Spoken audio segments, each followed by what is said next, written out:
Good afternoon, everyone. Welcome to our update with Elevate. I'm Lance Parvin. With me, the lovely Beth Schartz. How are you today? Thank you for having me. Thank you for stopping by. It's great to see you. I always like to see what's going on in the cannabis community. We have some interesting stuff afoot. Question 2, it's getting closer and closer. What have you heard? So here's the deal on question 2. It's certainly not a sure thing. One poll, the Rasmussen poll has us at 50%, and the Suffolk poll has it at 57% approval. So wow, that's it's scary. It's scary. I don't know what's going to happen. Well, we had this conversation a few months ago. It was looking like, oh, maybe it might be a sure thing. Now, not so much. But other states, it's interesting. There's some momentum going on in other states. Right. California, shoo-in. So easy. Nevada and Arizona, both very tenuous about whether it's going to pass or not. Yeah, extremely so. I mean, I hope it opens the door for more research, more things. I know that there's a steam that's going forward. People are saying, look, we want this, especially if there's 9 states that are like, look, we need 9 this. states with ballot initiatives related to cannabis this time. 5 that want to go recreational and 4 that want to get medicinal in their state. Wow.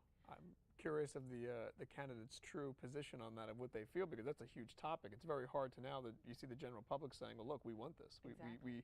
We now know what it's doing. It's no longer saying, well, we were assuming this is working. You're hearing more and more stories, testimonials. Doctors are getting behind it.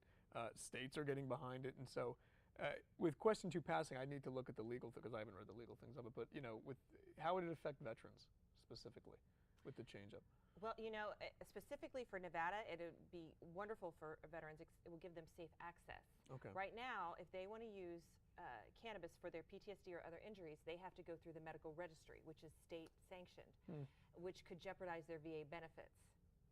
But if it's recreational, they don't have to apply for a patient card, and they can just go in the dispensary, get lab tested medicine, take it, and go home. So it's a huge difference for veterans. Yeah, it's a catch, and like, how do you give someone, well, you can medicate and it'll help you, but you'll lose all your benefits. Right. That's really not a decision that anyone should be left to have to make. No, and it's really ironic, I think, that you'd go fight for this country to have freedom, and then you come back here and you can't even have freedom of using the kind of medicine you want to use. Isn't that interesting? I find that interesting too. Well, we're a few days away, very disturbing, a few days away from November. What's new with the magazine? We have a new one coming out. So speaking of the veterans, we do. The November issue deals with safe access for veterans as far as cannabis. That's a great cover. Yes, thank you. That is a beautiful cover. This cover, if you can, well, I know you can see it clearly, it's a soldier wading through a pharmacological field of, well, I'm just going to call it poison, holding up cannabis.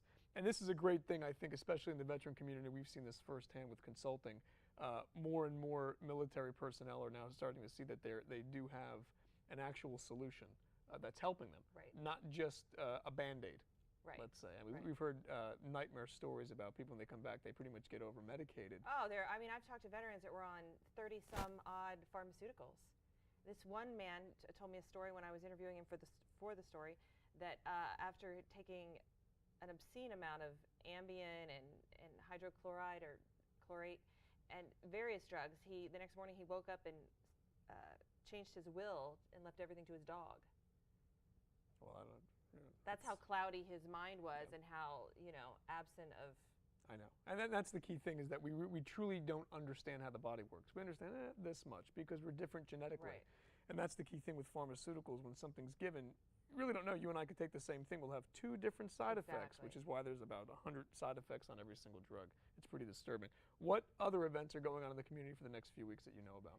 So in November, Oaksterdam will be here, and they'll be teaching a cultivation class down at the plaza November 11th through 14th. Okay, and you will be teaching that class. I did hear that. No. I know you're not teaching that class. Where can people find and where can they pick up the magazine? So Elevate, as always, is available at all the Smith's groceries, Coffee Bean and Tea Leaf, Jamba Juice, and we're in 1,700 doctors' offices. Look, the doctors are carrying Elevate. I love it. See, Yes. the world's changing. I know. That I like. That part I like. Right. Thank you so much for coming by today. Always a pleasure to see you. Thank you for having me. All right. We'll see you next time, guys, on Update with Elevate. I'm Lance Parvin.